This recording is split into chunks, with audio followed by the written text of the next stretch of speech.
Buenos días, hermanos. Vamos a comenzar nuestra clase de escuela dominical de hoy.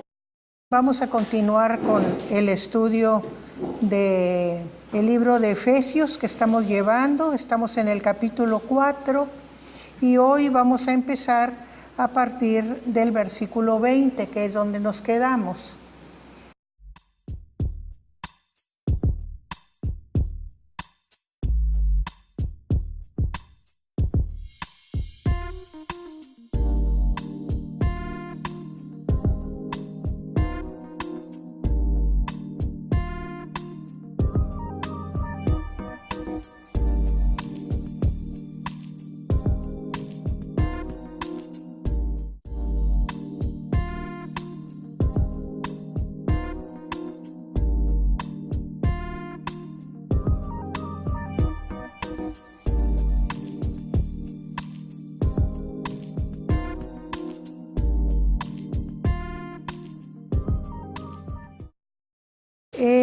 Para ligar esta clase con las dos clases anteriores, que es del capítulo de Efesios, vamos en pocas palabras a resumir lo que tiene lo anterior. Ya habíamos visto, ¿verdad?, cómo el apóstol Pablo nos va llevando paulatinamente a entender y comprender que para ser parte de la familia de Dios necesitamos ciertas características. Y primero empieza hablando sobre nuestra forma personal de ser, vamos a decir las virtudes que el cristiano necesita. Y hablaba de mansedumbre, hablaba de humildad, hablaba de tener paciencia y de soportarse unos a otros. Entonces eso es indispensable para convivir, pero no nada más la cuestión personal, sino también que sepamos que hay una unidad y en qué está basada esa unidad. Entonces nos dio las bases que llamábamos estructurales, ¿verdad?, que eran un cuerpo, un espíritu y también una misma esperanza. Y luego, ¿en dónde ciframos la fuente de nuestra unidad? ¿Verdad? Y entonces era un Señor, ¿verdad?, una fe y un bautismo. Y todo eso unido por un solo Dios. Entonces ahí tenemos las bases de nuestra unidad. Ya tenemos el carácter personal para esa unidad y tenemos las bases. Y luego nos da el equipo, los elementos, ¿verdad?, para formar esa comunidad en unidad. Y nos habla que da a la iglesia los apóstoles, los evangelistas, los profetas, los pastores y maestros, todo el equipo que se necesita para hacer crecer esa comunidad, para enseñarla, para formarla, para guiarla, ¿verdad?, en todo el conocimiento de la verdad. Y luego también habla de la responsabilidad que tenemos, ¿verdad?, de estar, el Señor ya nos da esa unidad, pero nosotros tenemos que fomentarla, que seguirla, que cuidarla, ¿verdad?, esa unidad, y cooperar nosotros con ese cuerpo, con esa unidad, para lograr los propósitos de Dios, ¿verdad?, para crecer, ¿verdad?, y ser fortalecidos y edificados. Todo eso unido por el amor. Y luego vimos, ¿verdad?, ya que no debíamos volver atrás. Recordemos que los efesios son de una cultura griega en donde el paganismo era un elemento muy fuerte. El politeísmo era la característica de esa sociedad. Tenían muchos dioses, para todo había un dios representativo, eran dioses muy caprichosos que, como los hombres, tenían pasiones y hacían lo que querían, ¿verdad? Entonces, en ese contexto, Pablo los alerta de que no se dejen influenciar por esa cultura, que no vuelvan atrás, que no vuelvan a tomar las cosas que tenían antes, ¿verdad? Entonces, que vayan perfeccionándose, ¿verdad? Cada vez para ser edificados hasta llegar ¿a dónde? A la estatura del varón perfecto, ¿verdad? A la plenitud de Cristo, ¿verdad? Entonces, y habla de que para llegar ahí hay que aprender, ¿verdad? No hay que quedarse como niños, hay que aprender. Y entonces procurar el conocimiento, ¿verdad? Y entender, ¿verdad? Para no volver a como estaban antes, con oscuridad en la mente, entenebrecidos, como dice el apóstol Pablo, ¿verdad? Separados de Dios, ajenos por completo, dice, a la vida de Dios. Y entonces, al estar en esa situación, con una mente entenebrecida, con un corazón duro, lejos de Dios, entonces son pasto para todas las pasiones, las vilezas, los vicios, ¿verdad? Entonces, cuidado con volver a esa situación. Entonces ya vemos llegamos al versículo 20 que leímos ahorita, donde nos dice, mas vosotros no habéis aprendido así a Cristo. O sea, como era su vida anterior, ustedes no aprendieron. Y cuando dice no aprendieron así a Cristo, quiere decir no han tomado de Cristo, no han comprendido la personalidad, la enseñanza de Cristo de esa manera, sino de una manera diferente, ¿verdad? Es como decir, me uno a esta persona para ser como él, ¿verdad? Como cuando nosotros tenemos un maestro de discipulado y entonces lo vamos conociendo, lo vamos, como dice el apóstol, aprendiendo, vamos aprendiendo de él, pero vamos aprendiendo su personalidad, su manera de ser, su manera de enseñar, su manera de comprender. Entonces nuestra mente va ampliándose en ese conocimiento, es lo que aquí quiere decir aprender a Cristo, ¿verdad? Yo recuerdo mucho al pastor Baltasar González, que en una predicación nos dijo una vez, mi esposa me llamó la atención y me dijo que había predicado como el pastor Vaqueiro. Y le dije, pues, ¿qué quieres? Nadie tiene la culpa de tener el padre espiritual que tiene, ¿verdad? Pues sí, había aprendido de él había sido de jovencito su maestro, él lo había enseñado y claro que tenía que tener muchas cosas de él, como me pasa a mí, ¿verdad?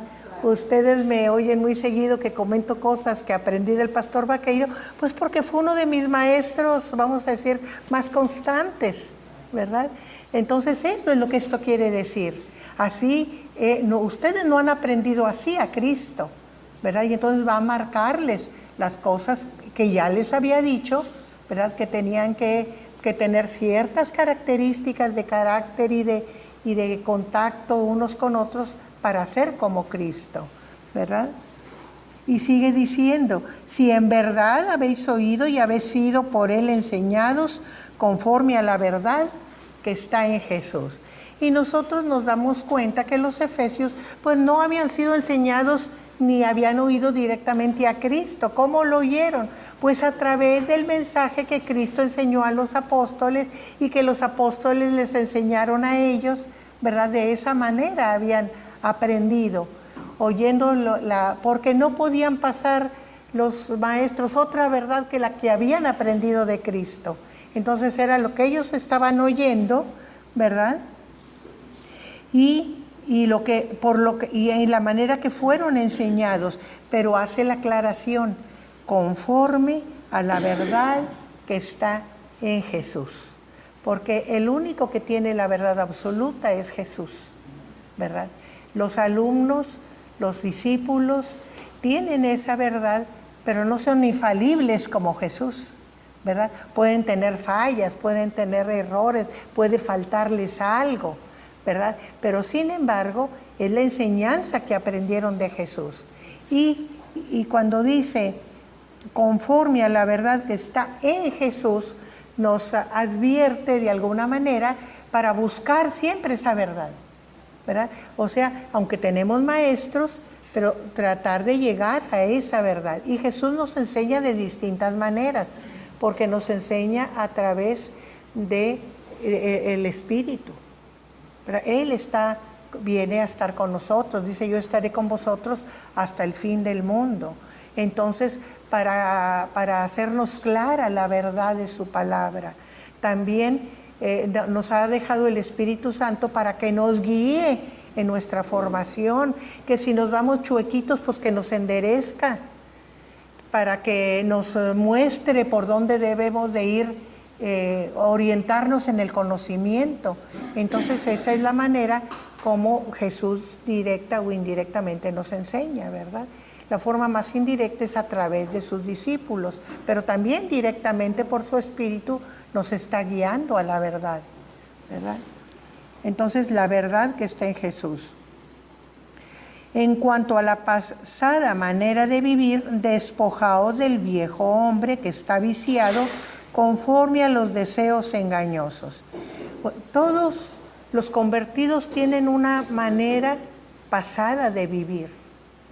Nada más el que no tiene una manera pasada de vivir es el que ya nace dentro de la comunidad y que desde la cuna ya está ahí recibiendo, a veces por el sonido, la palabra, ¿verdad? Ya se está formando, pero todos los convertidos tenemos una manera pasada de vivir. Entonces hace San Pablo esa advertencia, ¿verdad? De que en cuanto a esa manera, despojaos, dice, del hombre viejo. O sea, el apóstol está comparando nuestra vida pasada con un hombre, una personalidad que está caduca, y lo pone: despojaos, es quítatelo, es como quitarse un vestido. Y yo les quiero decir, por ejemplo, vamos a poner un ejemplo muy rudo, pero vamos a pensar en un vagabundo. Nosotros a veces pensamos en los vagabundos como que son las personas de ínfima categoría, viciosos, gente problemática que no quiso estar en su casa o que lo corrieron de su casa, que no tiene ninguna educación. Pero les voy a decir que muchos de esos pordioseros, esos andrajosos, esos que están tirados y que duermen en la calle, muchas veces han sido personalidades, personalidades que por una u otra causa llegaron ahí, ¿verdad? Entonces, cuando alguien lo encuentra a una de esas personas y lo lleva y lo recoge y lo despoja de todo su vestido viejo lleno de mal olor, de mugre, de cuánta cosa fea, y lo baña, cuando ya lo va a vestir no le pone el mismo vestido viejo, ¿verdad? El mismo que le quitó, el mismo que está sucio y maloliente. Eso es lo que nos quiere decir el apóstol. Cuando nosotros nos convertimos, somos gente bañada, gente limpia. No nos vamos a poner otra vez la vestidura vieja. Despojaos, dice. Despojaos del hombre viejo, de esa vestidura, ¿verdad?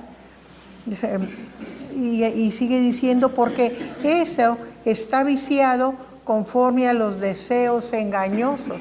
O sea, los errores nos llevan al pecado. Cuando nosotros nos equivocamos, cometemos pecado, porque no hacemos lo correcto, ¿verdad? A veces es a propósito, a veces es inconscientemente, a veces es por ignorancia, pero cometemos pecado, ¿verdad? Por ejemplo, yo decido, vamos a decir, ahorita en la mañana recibí a un trabajador que no pude pagarle ayer su semana, y iba ahora y le digo: yo no estoy en mi casa más que por tarde a las 9:30, voy temprano. Y me dice: es que tuve un problema ayer. Entonces que la nuera, que se tuvo que ir al hospital, que está embarazada, y entonces preguntando yo y le digo, ¿y qué pasó? La amenaza de aborto, ¿por qué? Dice, es que se enojó y ya empieza el problema. Yo creo que se peleó la pareja muy jovencita y ella se puso mala y el marido enojado se fue, ¿verdad? Entonces, esa decisión, ¿verdad? De enojarme y irme, pues ahí hay un problema, ¿verdad? ¿Por qué? Porque no es una buena decisión irse, ¿verdad? Después de un pleito. Hay que tratar de ver las razones y calmarse y tratar de resolverlas. Entonces, ¿qué hace la persona? El error de la decisión lo va a llevar a pecado, porque a lo mejor vaya hacia una trastada donde va, o simplemente el hecho de no estar con su mujer en el momento en que la necesita, ya es una falta de la pareja, ¿verdad? Entonces, cuando cometemos errores, caemos en el pecado. Por eso es tan insistente el apóstol cuando habla de seguir la verdad, porque lo contrario del error es la verdad. Cuando hacemos una decisión correcta, estamos en lo verdadero, y cuando es incorrecta, estamos en el pecado. Lo contrario, ahí están los contrarios. Y lo vamos a ver en toda esta serie de recomendaciones que hace el apóstol Pablo. Ahí están, dice, los deseos engañosos. ¿Por qué? Porque creemos que estamos haciendo algo bueno para mí, a mí me conviene hacer esto ahorita, es bueno para mí, pero es un deseo engañoso que me va a llevar a mal, ¿verdad? Entonces, cuidado con eso. Entonces, hermana, si me permite agregar, sí, esos deseos engañosos son los impulsos humanos, es decir, nuestras emociones son impulsos tan rápidos que nos llevan a cometer esas fallas sin que nos demos cuenta. Ya después que pasa, por decir, la crisis, entonces uno recapacita, dice, la regué. Pero esos impulsos vienen de esas emociones humanas que nos llevan como los caballos desbocados a cometer fallas y errores graves. Sí. Entonces, lo aclara el apóstol, ¿verdad? Este es el viejo hombre que está viciado conforme a los deseos engañosos. ¿Y cuál es la recomendación? Y renovaos en el espíritu de vuestra mente. O sea, ¿de dónde viene? Nosotros sabemos que es cuando venimos al Señor, tenemos una nueva creación. ¿Qué le dice Jesús a Nicodemo? Te es necesario, ¿qué? Nacer de nuevo. ¿Y qué es nacer de nuevo? Ser creado de nuevo. Es una nueva creación, ¿verdad? Entonces, es lo que está diciendo. Ya somos una nueva creación. Pero esta nueva creación que el Señor hace en nosotros ya tiene una mente. Fue formada en una mente que ya estaba desarrollada. Estamos hablando de convertidos, ¿verdad? Entonces, ¿qué es lo que tenemos que hacer cuando somos nueva creación? Renovar nuestra mente. ¿Por qué? Porque de las ideas vienen los sentimientos, y de los sentimientos y las ideas vienen las acciones. Si nuestros pensamientos, nuestras ideas son malas, nuestro sentimiento también va a ser malo. Por ejemplo, vamos a poner una cosa muy sencilla, el niño dice, va a pasar a alguien, tengo la oportunidad de hacer una travesura, y nosotros sabemos que los niños son muy traviesos, entonces, ¿le puedo meter el pie? Entonces ya es un pensamiento, no es una acción, no es un pecado, pero ya es un pensamiento que no es bueno, es malo. Y entonces dice, ay, me voy a sentir muy a gusto cuando lo vea caer. Entonces ya está el sentimiento también. Entonces cuando viene el niño nomás pone su pie y ¡paz! Se cae el otro, ¿verdad? Entonces esa es la cadena, pensamiento, sentimiento y acción. Por eso renovaos en nuestro entendimiento. Es lo primero que dice, renovaos en el espíritu de vuestra mente, ¿verdad? Y habla de espíritu porque no es nomás ligeramente lo que pienso todos los días que pasa, sino renovaos interiormente, o sea, con profundidad. Examina tu mente y ve ¿Qué hay ahí que no te conviene y que tienes que cambiar?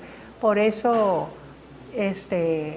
a mí se me viene la idea de David, ¿verdad? Examíname y ve si hay en mí pecado, ¿verdad? Es eso.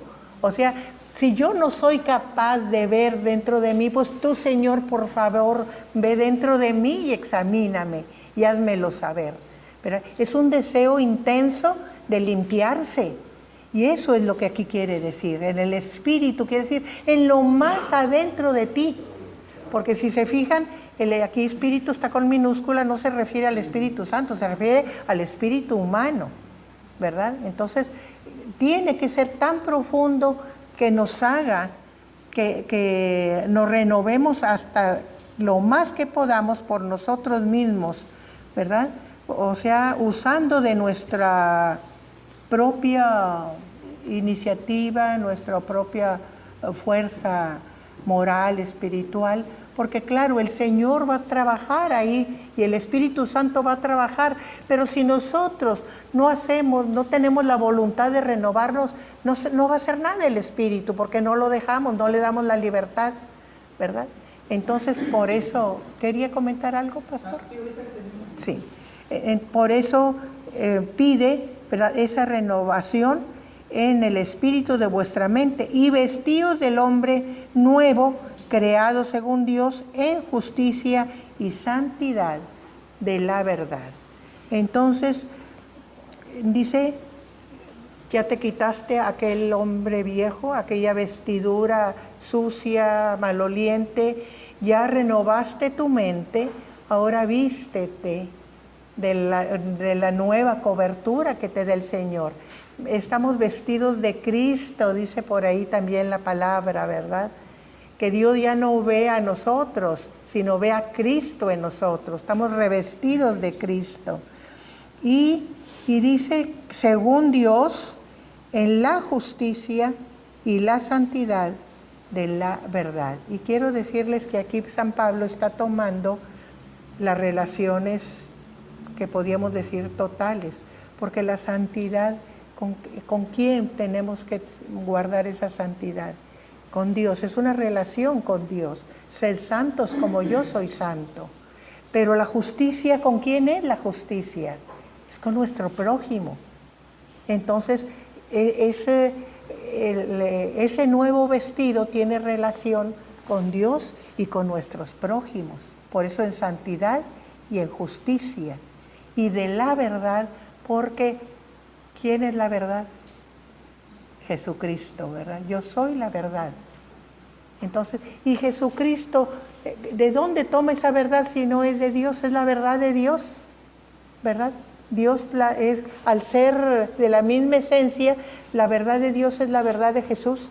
Por eso decimos que no tenemos manera de conocer a Dios mejor que a través del Señor Jesucristo. Conociendo al Señor Jesucristo es la única manera dentro de la capacidad humana de conocer a Dios. El que me ha visto a mí, dice Jesús, ha visto al Padre, ¿verdad? Entonces, allí está marcado precisamente que este nuevo hombre creado según Dios en la justicia y la santidad de la verdad.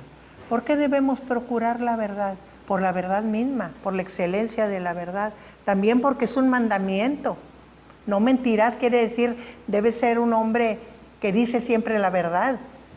Y también por respeto a nuestros prójimos. Un verdadero cristiano no miente nunca, nunca. Es una de las cosas que más distinguen a un cristiano. Y no nada más entre cristianos, sino en todas las esferas de su vida.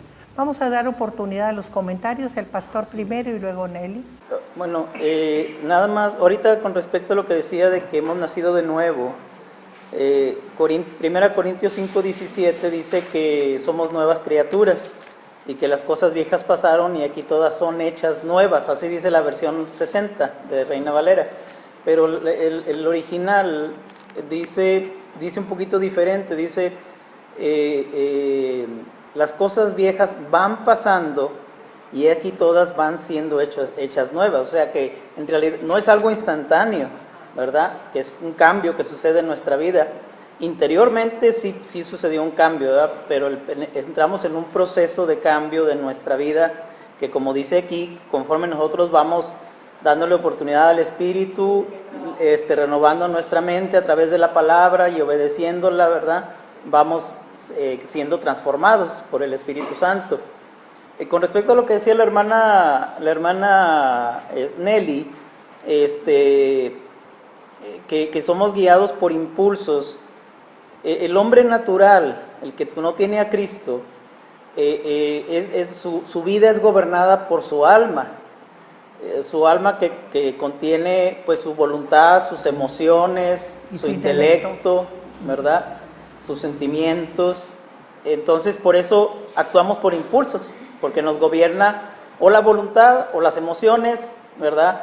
O los sentimientos o el intelecto. Pero recordemos que todo esto está quebrantado, está quebrado, está manchado por el pecado original, ¿verdad? Por nuestra condición caída. Cuando Cristo viene a nuestra vida, el Espíritu Santo da vida a nuestro espíritu, y es ahí donde comienza una nueva forma de vivir, porque el espíritu estaba muerto. Estábamos muertos en nuestros delitos y pecados, y ahora entramos en vamos a decir, una lucha entre la forma que teníamos de vivir antes, gobernados por nuestra alma, o ahora permitir que sea el Espíritu quien nos gobierne a través de nuestro espíritu, y el Espíritu gobierne el alma, ¿verdad? De tal manera que ahora el alma no actúa por sí misma, sino guiada por el Espíritu Santo a través de nuestro espíritu, y es donde empezamos a tomar decisiones diferentes, ¿verdad? Ya no por impulsos, sino por la palabra de Dios. Espíritu y palabra siempre tienen que actuar juntos. Sí. Nelly. Hay un texto bíblico que a mí me encanta, que es el de Josué, que dice: esfuérzate y sé valiente porque yo estoy contigo. Es decir, haz lo que a ti te toca, siendo valiente, lanzándote a hacerlo, porque yo estoy contigo y voy a hacer lo que a mí me toca. Es decir, por ejemplo, en esta parte bíblica que estamos estudiando, ¿qué es lo que a Dios le toca hacer? Vestirnos y revestirnos de un hombre nuevo. Eso nosotros no lo podemos hacer. Sin embargo, dice, renueva tu mente. Eso de renovar la mente con el conocimiento de Cristo, el Espíritu Santo va actuando en nosotros, en algunos más rápidamente, en otros paulatinamente, porque solamente Dios conoce nuestras formas que ni nosotros mismos conocemos. Sin embargo, siempre va a haber algo que nos toca a nosotros hacer. Es decir, renovar la mente no es nada fácil, porque a nosotros nos toca hacer algo. Sin embargo, sí es importante que recordemos que Dios nos da el control. ¿Cómo? Porque la mente es como una pantalla de televisión, donde nosotros tenemos el control. Queremos ver una novela, le pongo a la novela. Ah, no, esa novela no me gusta, le cambio a las noticias. Ah, las noticias no, pongo un video de una canción. Es decir, Dios nos ha otorgado ese control sobre nuestra mente, donde nosotros decidimos poner o quitar los pensamientos que haya en nuestra mente. Es así como por medio de la práctica, haciendo lo que a nosotros nos toca, vamos avanzando en esta vida espiritual, dándole a Dios el primer lugar, diciéndole, guíame, porque tenemos debilidades que se convierten en nuestras amenazas de nuestra vida espiritual. Pero si esas debilidades, dice su palabra, en tus debilidades yo soy fuerte. ¿Por qué? Porque todos las tenemos. Nuestras debilidades amenazan nuestra vida espiritual integradamente o integralmente. Si nosotros esas debilidades las ponemos en las manos de Dios, Él va a ir trabajando sobre nosotros, haciéndonos fuertes en esas debilidades. Por eso dice un canto, ahora diga el débil, fuerte soy.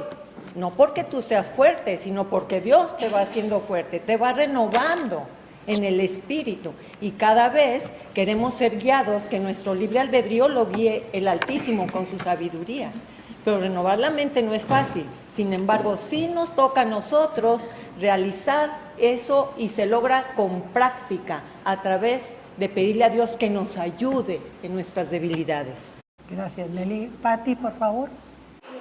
La palabra de Dios dice en Santiago capítulo 4, ¿de dónde vienen las guerras y los pleitos entre vosotros? ¿No es de vuestras pasiones las cuales combaten en vuestros miembros? Y luego empieza a enumerar, ¿verdad?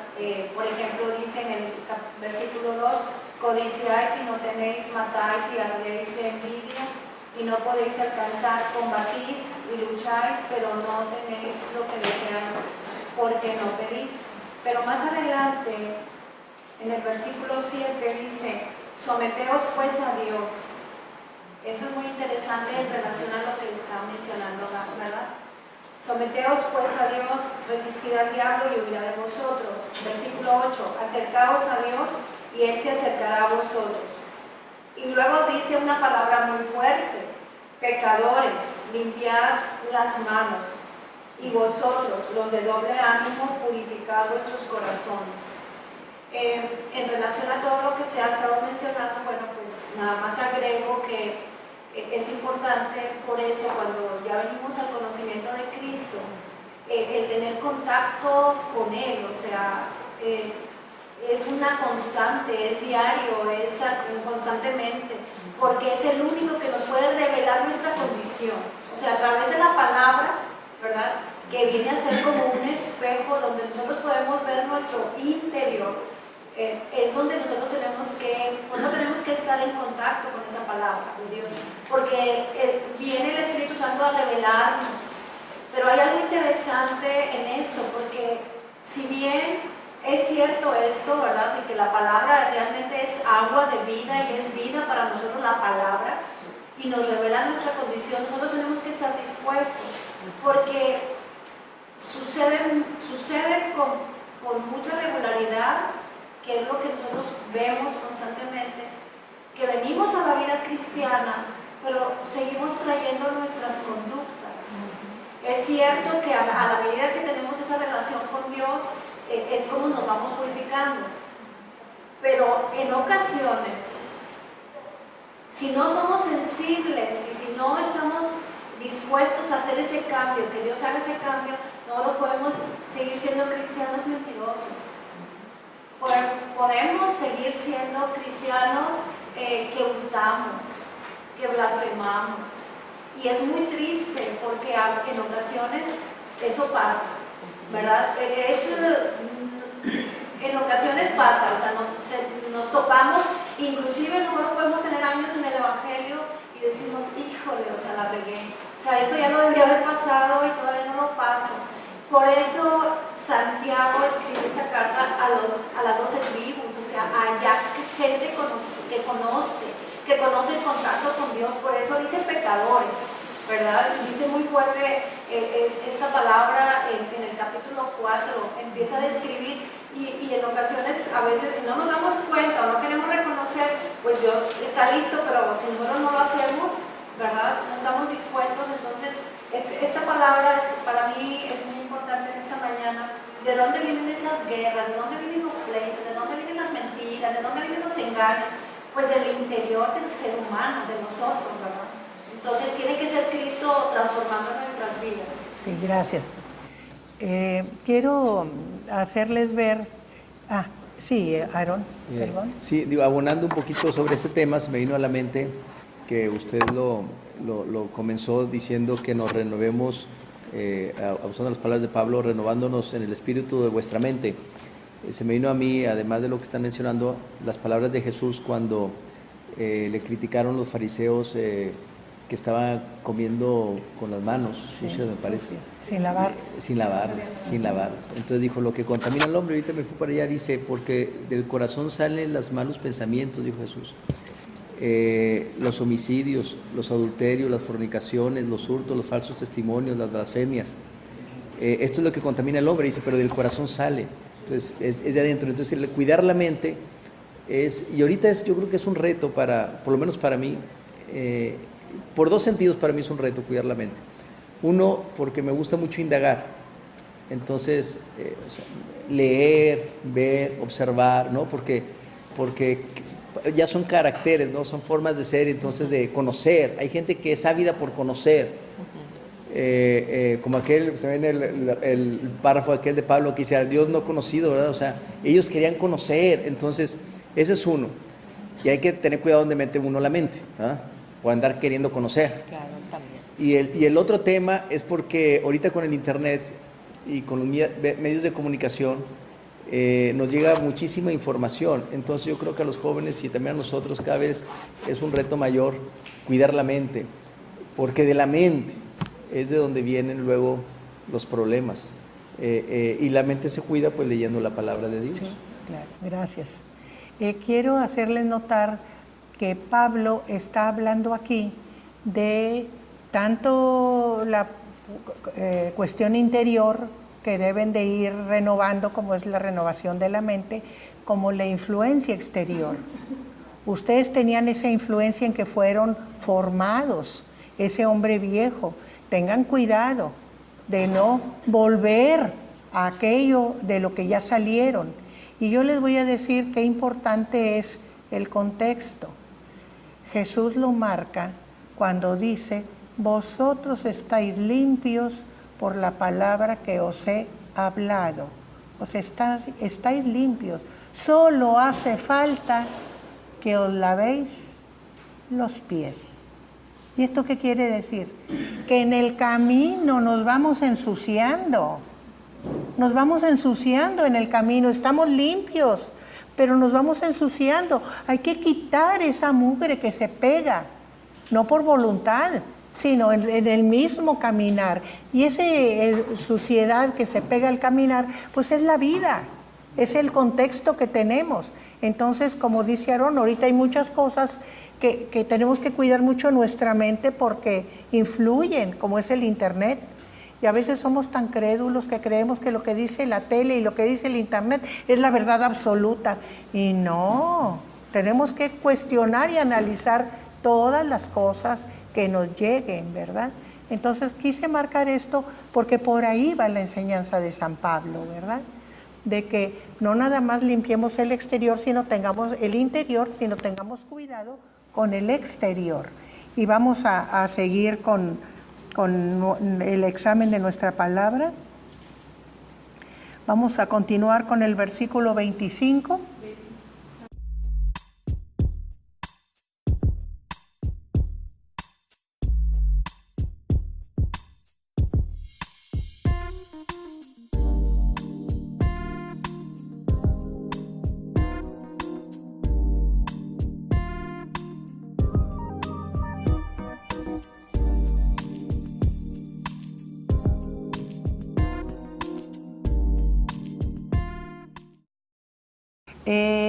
Si ustedes se fijan, ya habló de renovar la mente, pero ahora está hablando de la relación con los demás, la conducta que debemos tener unos con otros.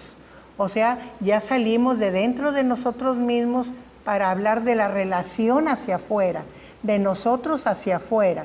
¿Qué tenemos que cuidar? Dice, desechando la mentira, hablad verdad, cada uno con su prójimo, porque somos miembros los unos de los otros. Ya hablamos acerca de por qué procurar la verdad. Ya dijimos que por la verdad misma, ya dijimos que porque es un mandamiento, ya dijimos que por respeto a nuestro prójimo, ¿verdad? Entonces es muy importante hablar verdad, ¿verdad? Y luego habla de airaos, pero no pequéis, no se ponga el sol sobre vuestro enojo. Y aquí nos está diciendo que el sentir ira no es un pecado, es una reacción que tenemos cuando vemos la injusticia, cuando vemos cosas que no están bien y que nos hacen sentirnos molestos, ¿verdad? Pero una cosa es sentir que aquello no está bien y sentirte con ira por aquello, y otra cosa es dejarte llevar por la ira, o sea, perder el control de tu misma persona y que se convierta la ira en una pasión desenfrenada, ¿verdad? Entonces, por eso dice airaos, pero no pequéis. ¿Por qué? Porque cuando le damos rienda suelta a un sentimiento y cuando este es fuerte y de alguna manera peligroso como es la ira, entonces vamos a caer en pecado. Entonces tener el control, o sea, sí nos enojamos, pero cuidando de no dañar a otros, ¿verdad? Porque ¿en qué forma los podemos dañar? Pues lo más fácil cuando es una ofensa personal, vengarse. Y cuando nos vengamos ya estamos pensando, maquinando hacerle mal a otro, ¿verdad? Entonces eso es pecado. Hay tantas formas de sacar aquel sentimiento con acciones, ¿verdad?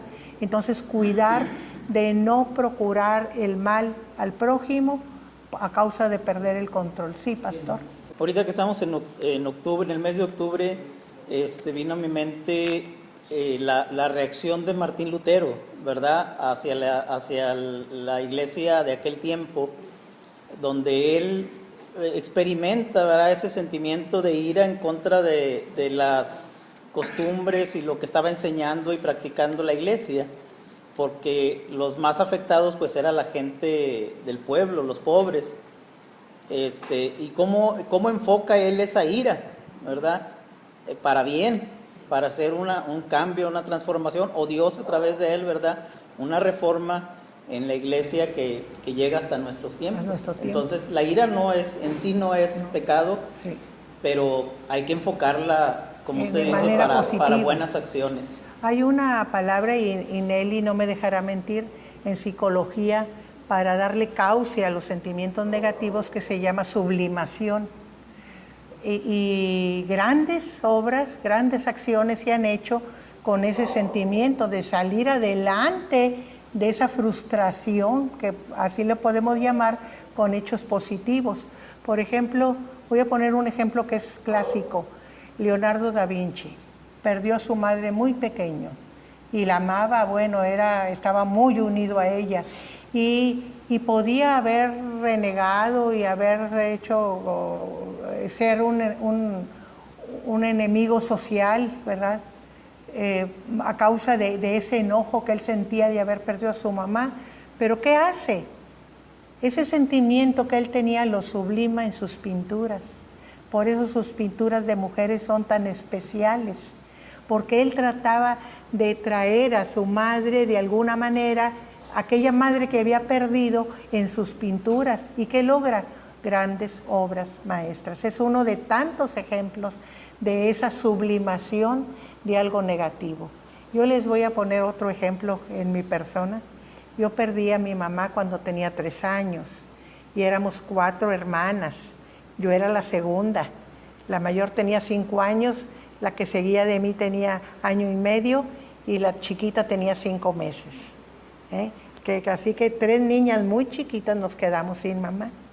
Y yo he visto a mucha gente enojada con Dios y enojada con la sociedad y que se desquita con la sociedad cuando le pasa una cosa así, ¿verdad? Y yo les voy a decir que yo le doy gracias a Dios porque yo digo, no me dio una mamá, me dio 2. Porque la mamá que perdí y la mamá que se hizo cargo de nosotros. Entonces Dios me dio 2 mamás, no nada más una, ¿verdad? Entonces yo me siento muy agradecida con Dios por ese hecho, ¿verdad?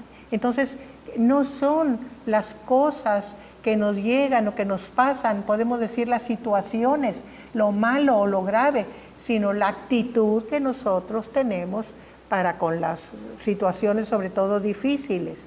Y mucho, voy a poner énfasis en la clase de hoy, mucho de esa actitud depende de nuestra relación con el Señor. Si nuestra relación con el Señor es profunda, es buena, vamos a tener una buena reacción, vamos a entender las cosas y vamos a ver lo positivo de las situaciones.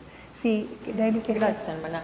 Me gustaría agregar a todo esto que ha sido muy importante en esta mañana, que cada situación emocional son energías. Es una energía, por ejemplo, cuando uno siente alegría, quieres bailar, quieres cantar. Entonces es importante identificar que las emociones son energía, ¿sí?, que viene del espíritu hacia afuera. También el enojo Todas las emociones negativas también son energías, puesto que el enojo, que se convierte en ira, sale en forma de violencia, dañando al otro, al que está enfrente o al lado, no lo sé. Y por eso han llegado a ocurrir hasta asesinatos, por esa energía sin control. Es importante identificar que hasta Jesucristo se enojó cuando sacó a los vendedores del templo. Pero ¿cómo lo canalizó? Con ese celo de la casa de su padre, que era un celo positivo, ¿verdad? Entonces, es importante que cuando a nosotros viene esa emoción negativa o tanto positiva, es importante identificarla, reconocerla y aceptarla. De ahí parte la sanidad. ¿Cómo lo voy a canalizar? ¿Qué voy a hacer? ¿Tengo ganas de gritar? Pues grita, pero donde no ofendas a nadie. Salte a un terreno baldío, quizás, para que saques esa energía. Es importante irnos dando cuenta que las emociones son buenas, todas traen algo bueno, algo que te vienen a decir, algo que vas a mejorar. Cuando vas canalizando esas emociones energéticas de manera positiva, la vida se va transformando. Sí, gracias. Vamos a continuar con nuestro pasaje y dice que no se ponga el sol sobre vuestro enojo. Y muchas veces tratamos de interpretarlo todo lo literal posible. Voy a estar enojada hasta que se ponga el sol. Sería una, ¿verdad? Hasta ese momento me contento. Pero no es esa la idea. No es esa la idea, ¿verdad? La idea es que no le des tiempo al enojo. Controla el enojo lo más pronto que puedas, ¿verdad? Y canalízalo, como estamos diciendo, ¿verdad? Otra cosa también significa que recapacites, que pienses sobre la causa y le encuentres remedio, ¿verdad? O sea, ocupa de salir de esa situación lo más pronto que puedas. Es lo que está diciendo, no se ponga el sol sobre vuestro enojo, ¿verdad? Que quedes con ella hasta el día Sí, sí. Entre más nos quedamos con un sentimiento negativo, va afianzándose y, como dice la palabra, va echando raíces y se va transformando. Un enojo se transforma en rencor, se transforma en amargura, se transforma en odio y que son más difíciles de sacar. Entonces, lo más pronto que puedas, resuélvelo. Es lo que está diciendo aquí San Pablo. Hermana, si nada Sí. más me permite un segundito agregar algo más Sí, para que cómo no no. se me pase. Todas esas energías, nuestro ser es como un tanque, que si le inyectas energía, le inyectas un gas, va a explotar en algún momento, ¿verdad? Eso pasa con la salud. Cuando dentro de nosotros existen esos enojos, esas rabias, sin sacarse de manera saludable, de manera positiva, algo va a explotar en nuestro cuerpo que nos va a hacer perder la salud física. Es importante darnos cuenta de eso. Así que es bueno hablarlo con alguien que uno tenga confianza y hablar de lo que está pasando, de lo que estamos pasando. ¿Para qué? Para que el ser, el espíritu, el alma y el cuerpo puedan ser liberadas de esas energías malignas y podamos vivir en salud espiritual, mental y física. Como se fijan, ya vimos varias cosas de que no debe de llevar a cabo el cristiano con su prójimo, ¿verdad? Esa es la mentira, ya vamos sobre la ira, y ahora, y dice que echemos pronto la ira, ¿por qué? Porque dejarla es darle lugar al diablo, por lo que dijimos, o la venganza o el odio, ese tipo que ya se convierten en pecados, ¿verdad? Y el diablo está muy listo para ver por dónde se cuela y que le dejamos entrada. Entonces es importante. Y lo último que trae aquí dice, el que hurtaba no hurte más. Sí lo leímos, ¿verdad? Sí. Sino que trabaje haciendo con sus manos lo que es bueno, para que tenga que compartir con el que padece necesidad. Dentro del ambiente normal y común es muy fácil, no nada más en el tiempo de Pablo, sino en el nuestro, el hurto. Es muy fácil hasta que se le da poca importancia, ¿verdad? Ay, voy a poner un ejemplo que mi esposo me decía mucho de sus hijos cuando estaban chiquitos. Te dan cambio de más. Ay, me fue bien. Me fue bien, ahora sí que me fue bien. Gracias, Señor. Pero no le fue bien. Gracias, Señor, porque me diste un dinerito extra. Pero no están viendo el mal hacia la persona que le dio el cambio de más.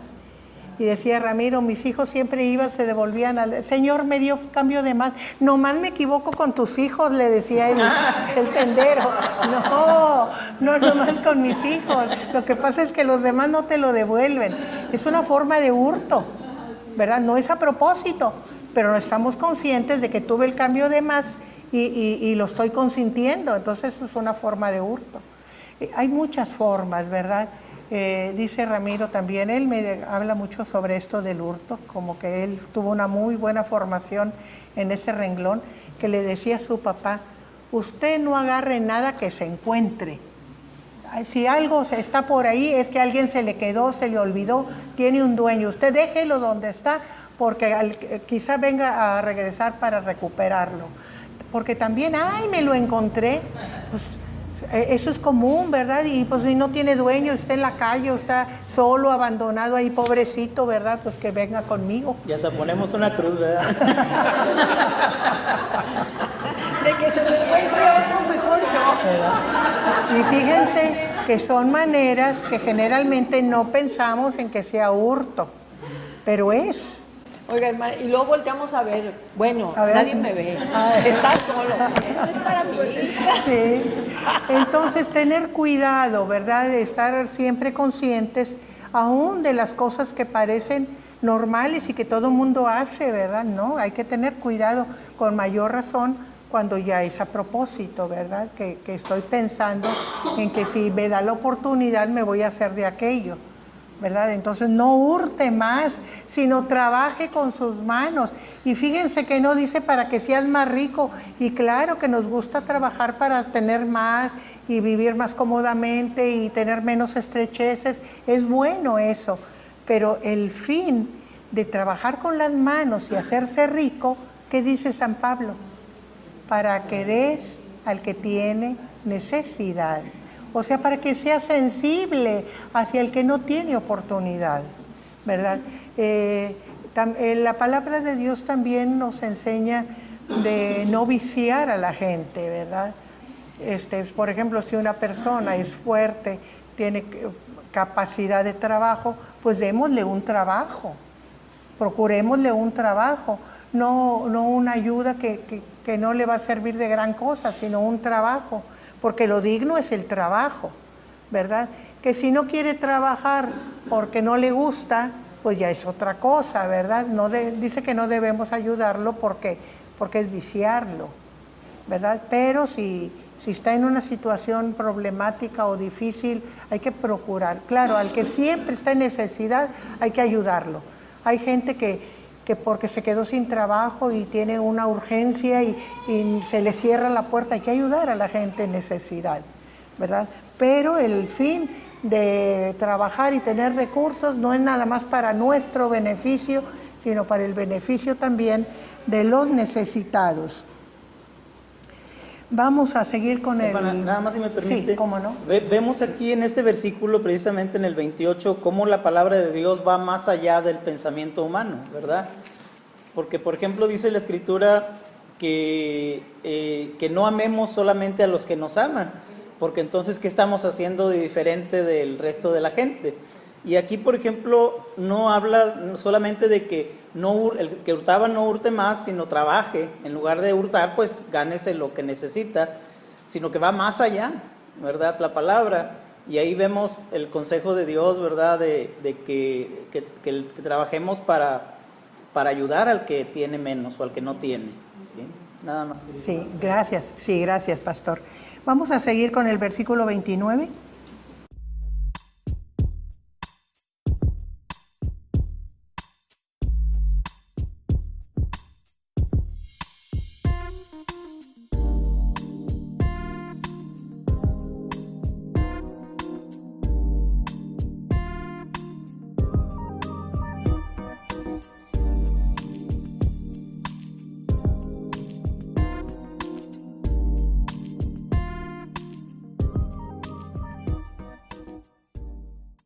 Sigue hablando acerca de nuestro comportamiento con el prójimo dentro del cuerpo de Cristo y también hacia afuera. Ninguna palabra corrompida salga de vuestra boca, sino la que sea buena para la necesaria edificación, a fin de dar gracia a los oyentes. O sea, las palabras que no sirven para nada, no las digamos. No tiene caso. Palabras vanas, palabras vacías, palabras malas, como dice aquí, ¿verdad? Corrompidas. Las palabras corrompidas son lo que nosotros llamamos maldiciones, malas palabras. Las palabras obscenas son también palabras corrompidas, ¿verdad? Las palabras injuriosas, que son para ofender, son palabras corrompidas. Entonces, tener cuidado con eso. Las de doble sentido. Las de doble sentido también. El famoso albur mexicano. Sí. Sí, porque ponemos en aprietos a la gente. Una persona, yo hablaba de eso en la clase pasada, que dice las cosas de manera derecha y le dan el sentido pernicioso, vamos a decir, el doble sentido no es. Hay un doble sentido que es para ¿qué voy a decir? Para poner atención, pero hay otro que es para buscar lo vulgar, y ese es el que debemos evitar, que no sea vulgar nuestra manera de entender las cosas que oímos o que decimos, porque una cosa es que yo digo una cosa por bien y otro la tome a mal. Yo no tengo ningún pecado, el pecado es del que la interpreta de manera contraria, ¿verdad? Pero procurar que no hagamos nosotros uso de eso, ¿verdad? El chisme, El el rumor, sí, todo eso que sí, es malicioso, que daña a los que es demás. malicioso. Sí, ¿por qué? Porque dice que nuestra palabra debe ser buena. ¿Buena para qué? Para la necesaria edificación. O sea, todo lo que digamos debe ser para edificar, ¿verdad? Y para dar gracia, dice, a los oyentes. O sea, esa gracia que Dios nos da, el hablar bien es gracia de Dios. El hablar lo correcto es gracia de Dios. Bueno, esa gracia que Dios nos da, que está dentro de nosotros, comunicarla a los demás. Llevar esa gracia de Dios a los demás por medio de la palabra. Eso es lo que aquí Pablo quiere decir cuando dice, ¿verdad?, que para dar gracia a los oyentes. Y no contristéis al Espíritu Santo de Dios, con el cual fuisteis sellados para el día de la redención. Todas estas cosas que hemos estado mencionando contristan al Espíritu. El Espíritu no se siente bien. Está dentro de nosotros para ayudarnos, para guiarnos, para enseñarnos, para corregirnos. Y luego nosotros salimos con esas barbaridades como hurtar, como mentir, como enojarnos hasta la pasión, como hablar mal.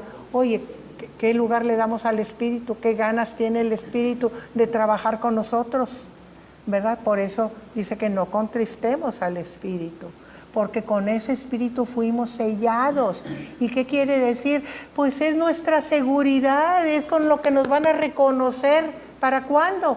Para el día de la redención, para el día del Señor, cuando este cuerpo reciba también redención como nuestro espíritu. ¿Y se imaginan que ese sello se desdibuje? No vamos a ser reconocidos. Entonces, cuidar de que el espíritu esté cómodo, esté tranquilo, esté contento dentro de nosotros, para que ese sello permanezca clarito, limpio, para el día de nuestra redención, que es un día lo más importante del futuro, ¿verdad? Cuando ya todas las cosas que Cristo nos habló y nos prometió y que esperan todavía su cumplimiento, se realicen. Muy bien, eso es lo que comprende este capítulo, ¿verdad? Y sigue diciendo, quítense de vosotros toda amargura, enojo, ira, gritería, maledicencia y toda malicia. Si ustedes se dan cuenta, la forma en que los va enumerando San Pablo es como se van dando, ¿verdad? Por ejemplo, amargura y enojo. Cuando nosotros somos personas amargadas, buenos días, ¿qué tienen de buenos? ¿Verdad que sí? ¿Por qué? Porque estamos amargados, para nosotros nada es bueno, ¿verdad? Y esa amargura produce enojo en nosotros. ¿Por qué me viene a molestar con sus buenos días? ¿Verdad? Y entonces también produce gritería, me exalto y le grito en lugar de hablarle buenos días con amabilidad. Y luego hasta lo ofendo con malas palabras, ¿verdad? Con maledicencia. Y toda malicia, quítense toda malicia, porque todas estas cosas nos van llevando a buscar el mal hacia los demás. La malicia es que siempre estoy pensando en qué mal le puedo hacer al que está cerca de mí. No pienso en bien, no pienso en cosas positivas, no, qué mal le puedo hacer. Entonces quítense, dice San Pablo, todo esto de ustedes, ¿verdad? Antes, en lugar de eso, sed benignos unos con otros, benevolentes quiere decir, ser buenos unos con otros, como Dios también os perdonó a vosotros en Cristo. Y aquí el ser benevolentes va unido al perdón. ¿Por qué? Porque cuando nos es más difícil ser benevolentes es cuando nos ofenden. Entonces ser bueno con alguien que nos ofende es más difícil. Por eso San Pablo dice, sé benevolente aún cuando estés ofendido. Porque si Dios te perdonó a ti tantas cosas en Cristo, ¿cómo no vas a perdonar tú esa ofensa pequeñita que te acaban de hacer? ¿Verdad? Por eso dice, ¿verdad? Perdonando unos a otros como Dios también nos perdonó a vosotros en Cristo. Damos gracias a Dios que terminamos el capítulo 4 y vamos a dar gracias a Dios por esto.